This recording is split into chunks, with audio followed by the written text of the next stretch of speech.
O Espírito Santo de Deus está aqui e diz assim para mim: o inimigo não vai roubar a tua adoração, o inimigo não vai roubar a tua alegria, o inimigo não vai roubar aquilo que o Senhor preparou para ti. O inimigo não irá tirar o seu filho da casa do Senhor, o inimigo não vai tirar o teu esposo da presença do Senhor. Glorifica o nome santo dele, porque ele vai permanecer e vai estar aqui glorificando e exaltando o nome santo do Senhor Jesus. Meus amados irmãos, esta mensagem em forma de cântico do profeta Isaías, um profeta messiânico, o profeta que mais profetizara concernente à vinda de um Messias. É fato que, meus amados irmãos, nós vemos a intimidade do profeta com Deus. Nós iremos ler o livro do profeta Isaías e nós veremos o quanto Deus se revelara ao profeta Isaías. Nós compreendemos e vemos muito bem que o profeta Isaías tinha uma intimidade com Deus. Nós compreendemos que quando o homem tem uma intimidade com Deus, Deus se revela a ele. Então eu compreendo que todo homem, todo servo de Deus, toda mulher de Deus, que busca, que ora, que chora na presença do Senhor, que se humilha na presença do Senhor, ele tem uma intimidade com Deus. Ele tem algo diferenciado em sua vida.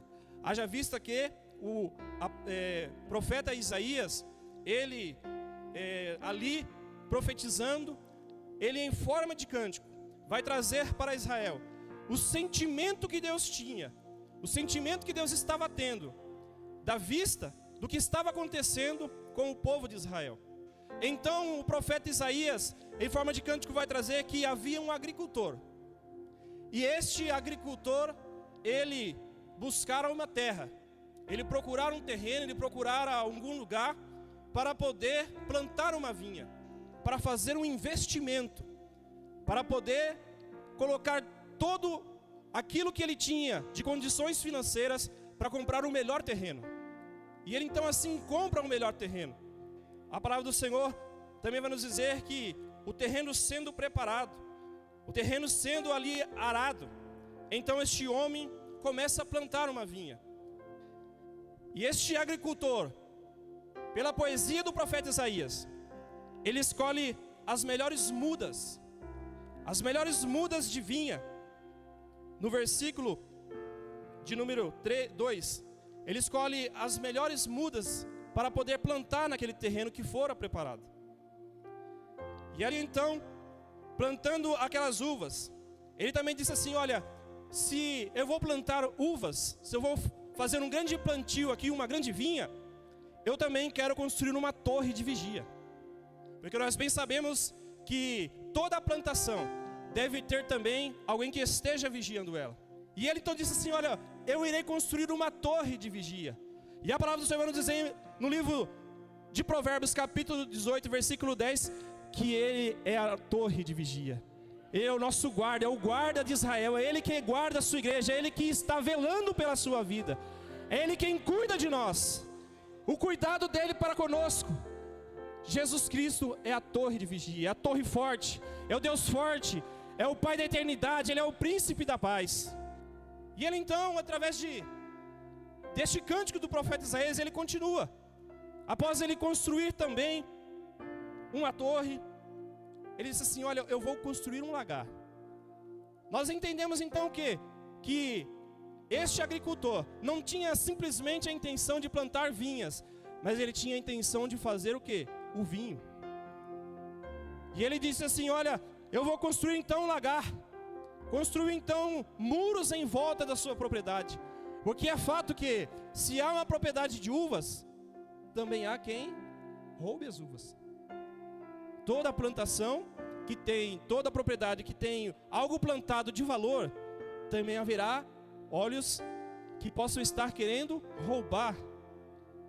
O Espírito Santo de Deus está aqui e diz assim para mim: o inimigo não vai roubar a tua adoração, o inimigo não vai roubar a tua alegria, o inimigo não vai roubar aquilo que o Senhor preparou para ti.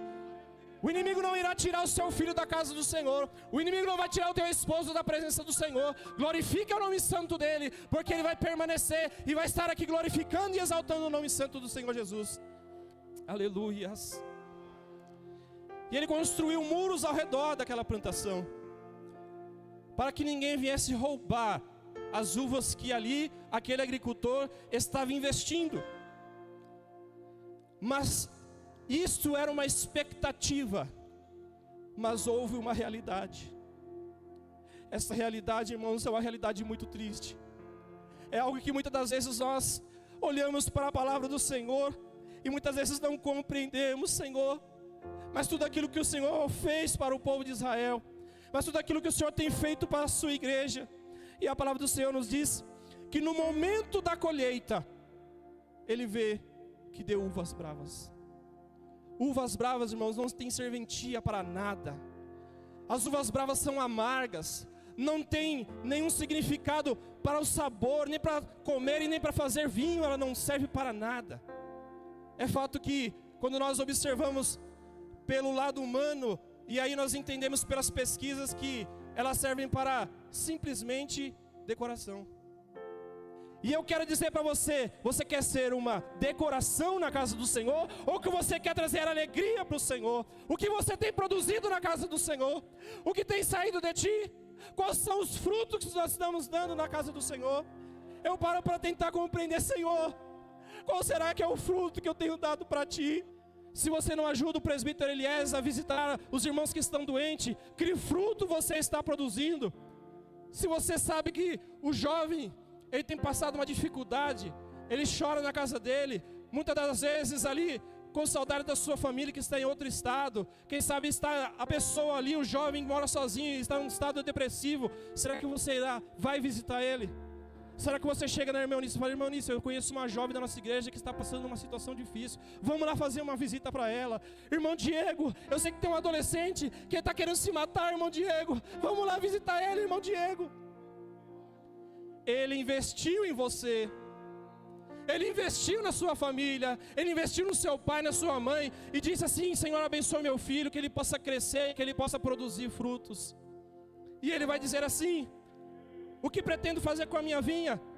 Vou tirar a cerca ao redor para que a vinha sirva de pasto, derrubarei o seu muro, para que ela seja pisoteada, farei dela um lugar abandonado, não será podada, ou seja, ela não vai ser enxertada, porque toda uva ela precisa de enxerto para que ela venha produzir. Então ela não vai ser podada, não vai ser cortada, e nem cevada, ou seja, nem adubada.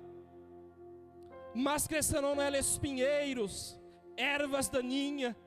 Também darei ordem às nuvens para que não derramem chuva sobre ela. A Bíblia diz que, lá no livro do Evangelho de João, que ele tem a pá. E todo aquele que não produz, todo o fruto que não produz é o que? Cortado e lançado aonde? No fogo. Sabe o que acontece? Porque a vinha do Senhor, a vinha é de quem? A vinha de quem? Você é do Senhor.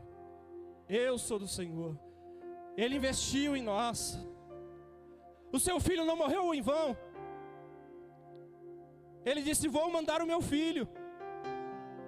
E João, meus irmãos, quando vai escrever, a Bíblia nos diz que João foi enviado para preparar o caminho.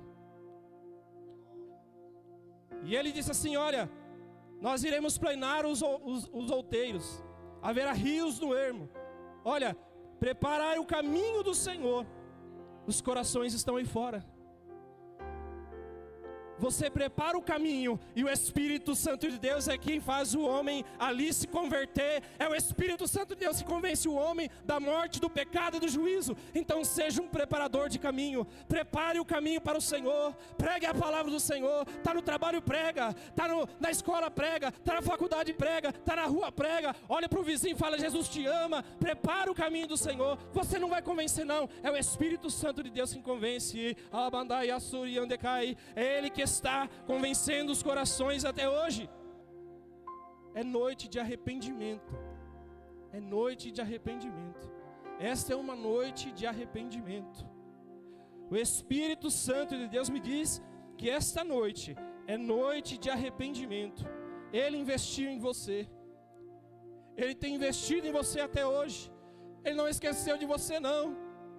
Talvez você está aí achando, olha, ninguém dá nada para mim, ninguém me vê, eu sou o último que fica lá na cadeira da igreja. Mas o Espírito Santo de Deus está te contemplando aí. O Espírito Santo de Deus está olhando para você aí.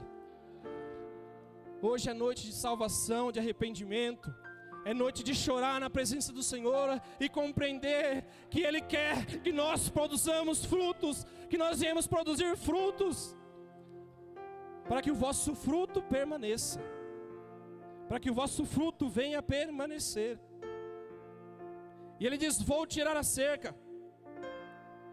Lá em Neemias, capítulo 1 e versículo 3, a palavra do Senhor vai nos dizer, no momento em que o povo de Israel havia sido levado cativo, e lá no cativeiro, o povo preso, mas quando um homem voltar ali, daquela jornada, ele perguntou: olha, como é que vai o povo? E ele diz assim: olha a situação que estava o povo de Israel. E ele me respondeu: os restantes dos que sobreviveram ao exílio e se encontraram lá na província, então a grande miséria, humilhação, as muralhas de Jerusalém continuam em ruínas, e os seus portões foram destruídos pelo fogo. Quando ouvi estas palavras, eu me sentei, chorei e lamentei por alguns dias, e fiquei jejuando e orando diante do Deus dos céus. Eu disse: ah, Senhor, Deus dos céus, Deus grande e temível, que guarda a aliança e a misericórdia para com aqueles que te amam e guardam os teus mandamentos. Porque ali Neemias queria saber as notícias de como que estava Jerusalém. Isso, irmãos, aconteceu com os povos de Israel. Esta mensagem que aqui Isaías, ele através de cântico diz, era sobre o povo de Israel. Porque o povo de Israel, que era um povo que deveria trazer alegria para o Deus que tirou o povo do Egito, virou uvas bravas e não produziu nada. Sabemos que a simbologia do vinho é o quê? Alegria. Que alegria você tem trazido para o seu pai? Que alegria você tem trazido para o seu pai? Que alegria você tem trazido para Jesus Cristo de Nazaré e falar assim: eu amo meu filho porque ele tem produzido e tem dado para mim alegria.